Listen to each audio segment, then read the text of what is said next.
Hello and welcome to a very special edition of Property Hotline with me, Kavita Krishnan, on India's first real estate business channel, Magicbricks Now. So if you're planning to buy, sell or invest in property in the new year, then sit back and stay with us. We have the country's foremost experts in our studio and they will answer any and every question related to real estate. So whether it's buying, selling or whether you're stuck with legal, tax and home finance issues, every question will get an answer today. Like I said, we have a formidable panel of experts today. Ashwinder Raj Singh joins us from Gurgaon. Ashwinder heads a residential business at JLL. To answer all your tax and legal queries, we have Vinay Singh in the Mumbai studio.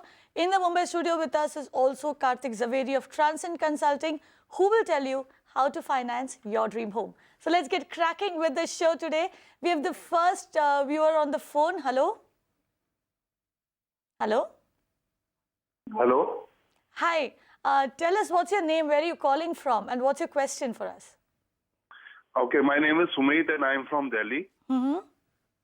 And my question is regarding the L zone in Dwarka region. Yes. I want to ask that is investing in L zone recommended by the panel you are having? Because we people are hearing rumors here that L zone will be vanished by DDA very soon.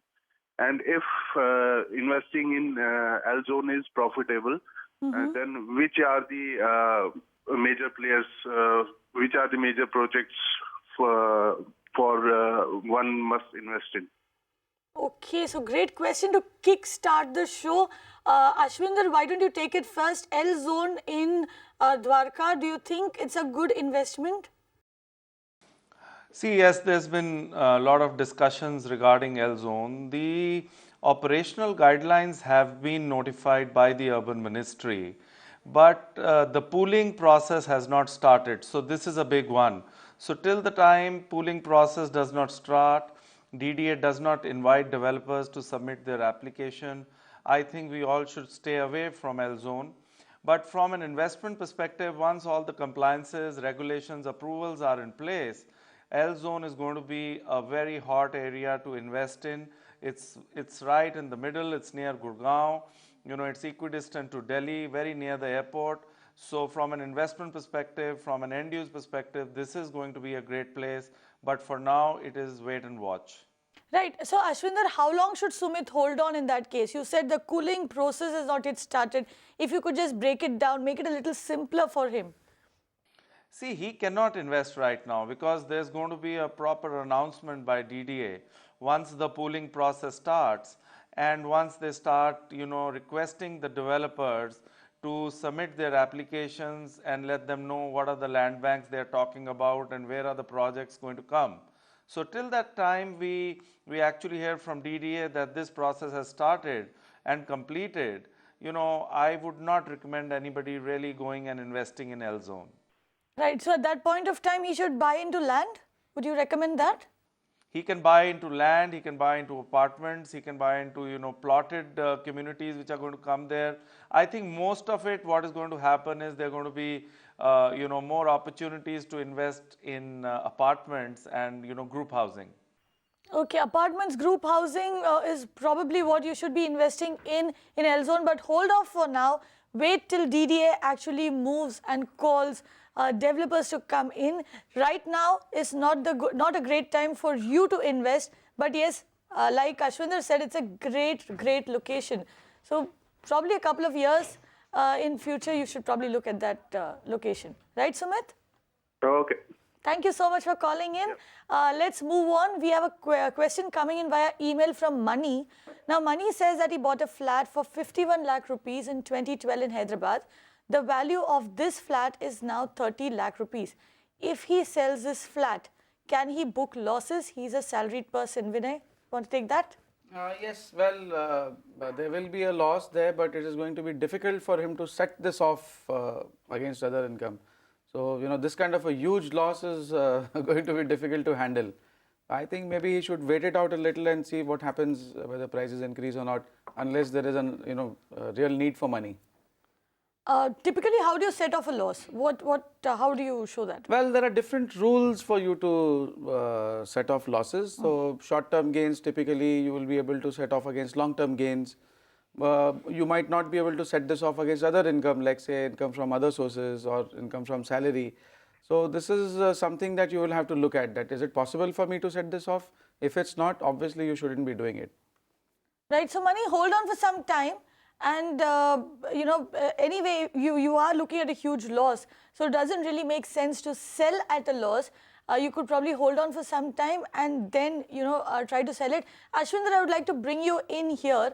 Is this a good market to sell property?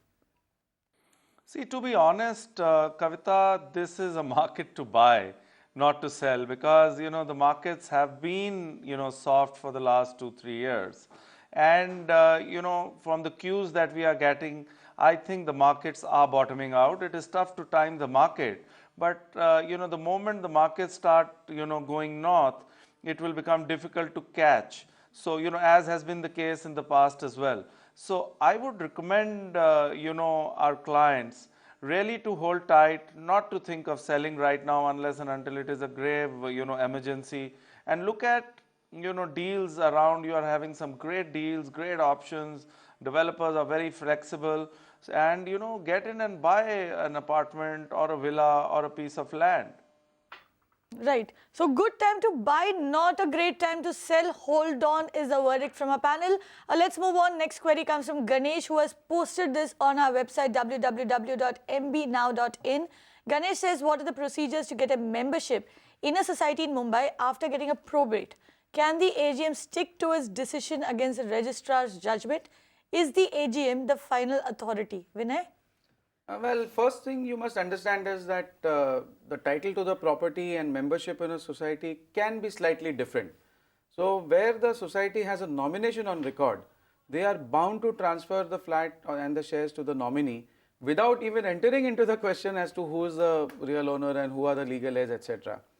Now, where there is no nomination, then it is the duty of the society to identify who is the right person to whom the shares and the flat, etc. should be transferred.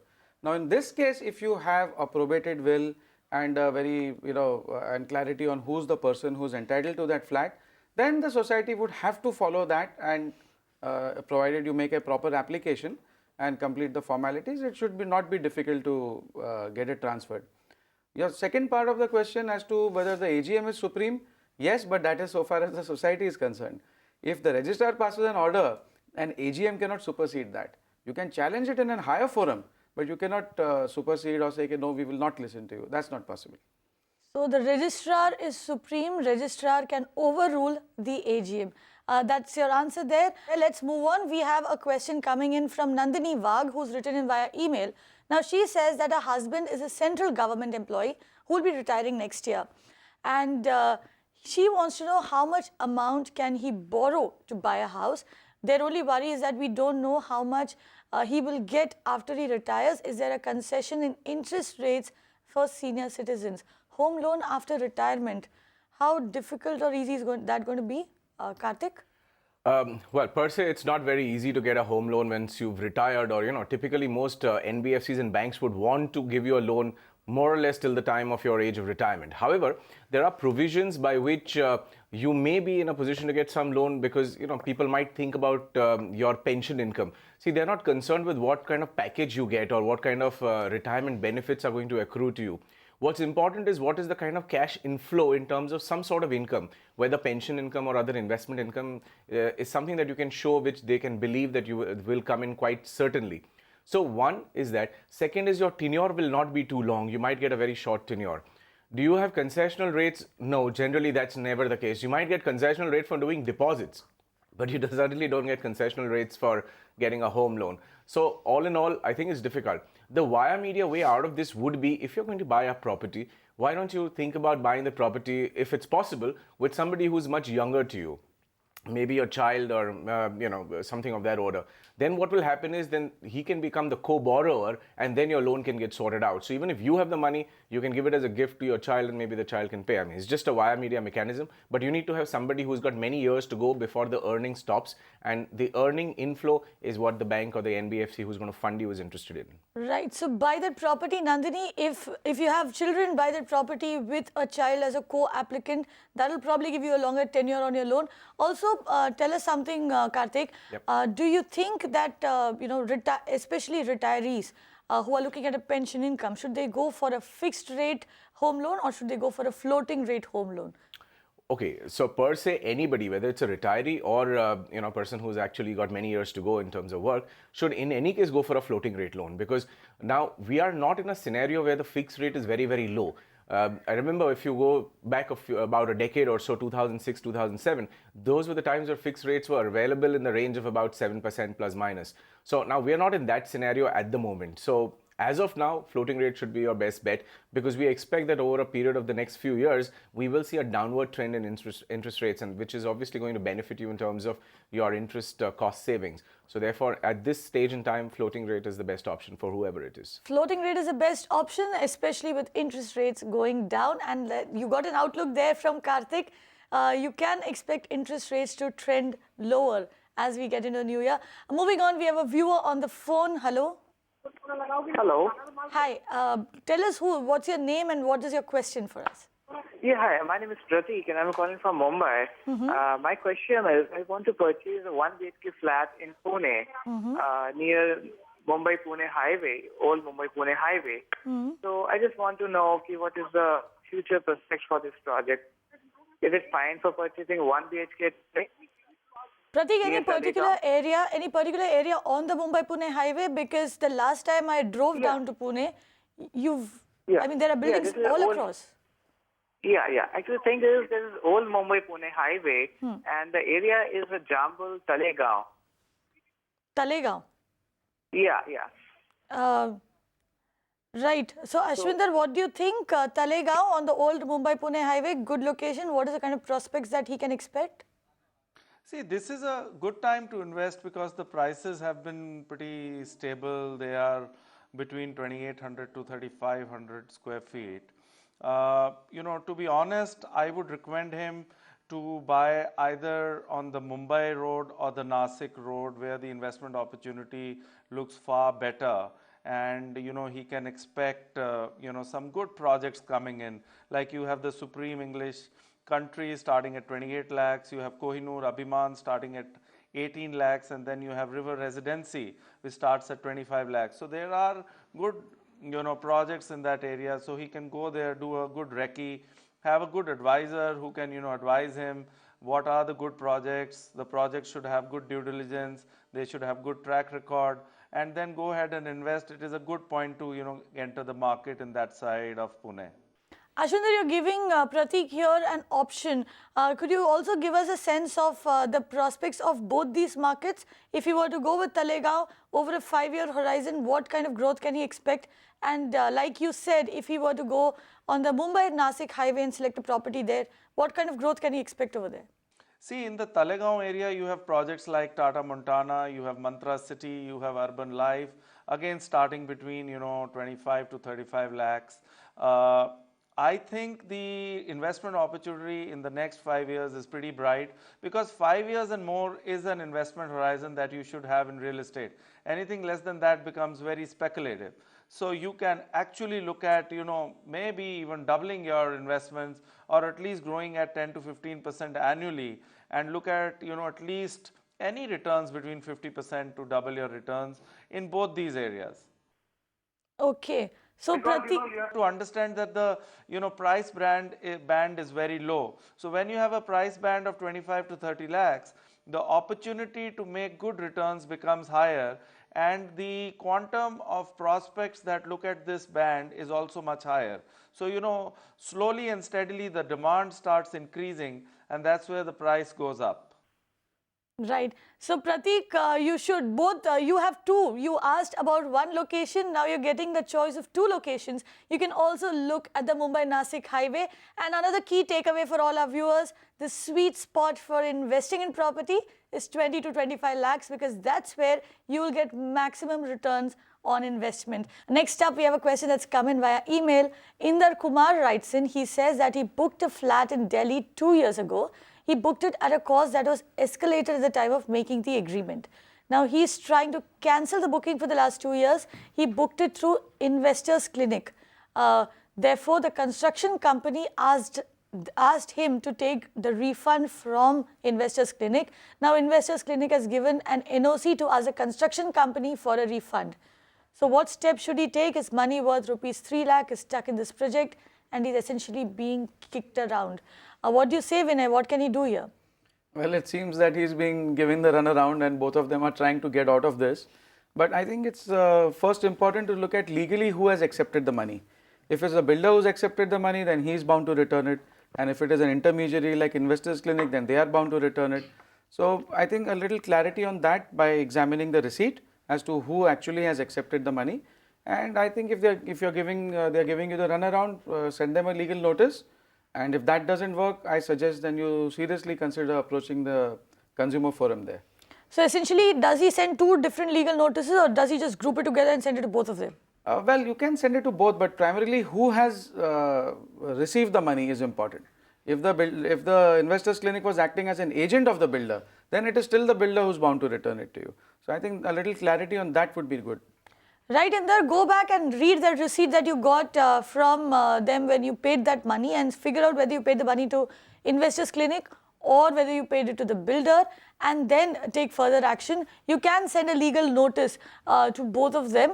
If you need any more clarifications, do get back to us and we'll help you with that. We now have a caller on the line. Gayatri Hatangadi has called us. Gayatri, go on. Tell us what's your question. Yeah, hi. My question is regarding corpus that is received in a redevelopment scheme. Right. A, is that taxable? And B, I understand that can be deposited into capital gains bonds. But is that per annum, 50 lakhs per annum, or is it, per transaction? Right, Vinay, we get a lot of this question. The corpus that the developer gives you at the time of redevelopment, is it taxable and how can they save tax on it? Well, it's a complicated question and I'll give you the reason. That first of all, what you are selling in a redevelopment is essentially the possibility of the extra space that is there. Now, this is an intangible asset. There is nothing in the Income Tax Act which says that this can be taxed, and to tax it, actually there has to be a specific provision in the Income Tax Act. Having said that, none of the lower tax authorities will let it go. They will try to tax it. So if you take a stance that this is not taxable, look forward to a extended dispute with the tax authorities. Now, if you do not want to take that route, then yes, the bonds are an easier way. Just assume that it is taxable. You have 6 months of time from the date of sale or the date of agreement to deposit this money into the capital gains bonds. Vinay, hang on, you're saying it's not taxable, but ideally take the easy way out and pay tax on it. Yes. I'm saying that's a choice you have. You can choose to fight the department for the next X number of years or take the easy way out and deposit it in the bonds. So in 3 years, you're free. After 3 years, that money is available to you. So what are people doing? All of them are paying this tax when they're not supposed to be paying it. Most people who do not wish to fight the department would end up paying the tax. So it's a call you have to take. Do you want to fight it out and spend next 6, 7 years in litigation at least, or you want to pay it off? But that is daylight robbery. Well, it is, but that's the way it is. We can't do anything about Gayatri, that. that's the answer you're getting. I mean, it's a choice that you need to make, and it's a very bad choice. I grant you that. So if you want to fight it out, fight with the IT department for the next 10, 15 years, or else just, like you said, invest in capital gain bonds. Gayatri? Yes. No, I agree that, I think that's the common consensus right now. But the second question that I had, Right. if it is to be put into bonds, whether the bonds are per, 50 lakh eligibility amount, is that per transaction or is that per annum? It is per annum, and till about this year's budget, there was a little bit of a loophole where it said that it is per financial year. So typically, if you sold your property post 30th September, you could put 50 lakhs now, and 50 lakhs say in April or May, so long as you adhere to that 6-month timeline. But that loophole has been plugged in this year's budget. So totally for your transaction, you will not be able to invest more than 50 lakhs. That's so the it's per cap. transaction. Yes. Right? Okay. Yeah. Thank you, Gayatri. Thanks for calling in. If you have any more issues, you can call us back. You do know that, right? Moving on, Mr. Verma has sent in his query on email. Now, he's taken a loan of 50 lakh rupees for 25 years. He wants to know whether he should settle this loan as soon as possible or should he continue the EMIs for tax benefits. That's a classical personal finance problem. Kartik, what would you say? Okay, whether it's about home investment or any other investment, first look at the merit of investment and not do anything only for the factor of tax benefits. See, taxation is a secondary priority. The merit of investment is the first priority. Now, psychologically, you would feel that any loan is not a good idea and therefore you should pay that liability off. However, home loan is a little bit of an exception. The reason for that exception is that your home itself is appreciating. So even while you are paying a certain cost in terms of interest that you are paying out for your home through the home loan, your capital asset itself is appreciating, which is why it's not so bad, because the cost of your loan would be, say, in the range of 9 to 10% in today's market, versus your capital appreciation is expected to be in the range of 14 to maybe 18% approximately on your property. So therefore, that's the logic on why you should not be in a hurry. If you've got surplus funds, my advice normally always is, why don't you invest it, wait for a cycle to turn around, and when you make profits out of your investments, use those profits to make a prepayment, and that way you can try and augment your loan. The other thing is a little comment on your tenure. 25 years is way too long. You see, the problem with a 25-year tenure is that in terms of your principal repayment, you're paying a very, very tiny, minuscule sort of an amount. If you can afford a little bit extra EMI, try and bring the tenure down to about 12 to 15 years. That way, what will happen is, on a regular basis, you will be paying a much more component of your principal, and therefore your loans would obviously automatically get paid off a little faster. But on the other hand, if you have surplus, invest it, use the profit for making prepayments. Right, Mr. Verma, that's your answer there. Look at creating two assets rather than just one, and also get the tax benefit on this side, right? Let's move on. We have Nitesh calling us right now. Nitesh? Hello. Hello. Tell us what's your question. Ma'am, I'm calling from Faridabad. Actually, my father bought a property around 40 years ago. The property which we bought from the person, we paid him full money. We got the full and final receipt. Right. But before the receipt could be done, the person passed away. Since then, the property is with us. We are having the possession of the property, but the property is still in his name. So what is the procedure that the property can be transferred in our name? Okay. How can he transfer the property in his name? What would you say, Vinay? Well, generally what happens is that once you register your document, you get what is called an Index 2, which is evidence of your document being registered and evidence that you have purchased the property. And this is the document primarily that the land authorities, the Talati's office, etc. would use to effect the transfer in the name of the buyer. Now, if you do not have a registered document, and if this is the history that the person died at that point in time, you have a couple of options. The Supreme Court in 2011 has virtually said that all right, unregistered documents up to October 11, 2011 will be kind of accepted, but nothing thereafter. So you could maybe look at that and use that in the Talati's office to see whether you can get it transferred. Your second option now is to contact the legal heirs of that person and see whether you can in any manner get the registration done at this point in time. But this would definitely mean an increased stamp duty because that would be payable at current rates. So you'll have to balance these two and see what works best for you. Right, Nitesh, got your answer there? Thank you. Thanks a lot. Thank you for calling in. Let's move on. Swajas has sent in his query through our website www.mbnow.in. He says, I'm looking for a 3 BHK flat or a row house in the budget of 1 crore rupees in the Dhyari area on Sinhagad Road in Pune. He wants this for end use. Return on investment, he says, will be his second priority. Ashwinder, what would you say? Any options that you can give him? Yeah, this is a good area and there are multiple options in this area. You have, Paranjpe, Madhukosh, where you can get apartments, 3 BHK anywhere between 65 to 80 lakhs. Then you have a Nanded city, which is a huge 750 acre development that is coming up. It is, you're getting row houses in the range of 80 lakhs to 1 crore. It is I would prefer Nanded city because it is a comprehensive 750 acre development, better infrastructure, better social facilities around. So my take would be Nanded city, and he can go and look at some good options for row houses there. Right, so Paranjpe and Nanded city, but Ashwinder would rather you pick Nanded city because that's what he likes best. Like he said, it's a self-contained township by itself. Okay, let's move on. Preeti Banerjee sends in her query via Facebook. She wants to know what is the service tax applicable for under construction property. Vinay?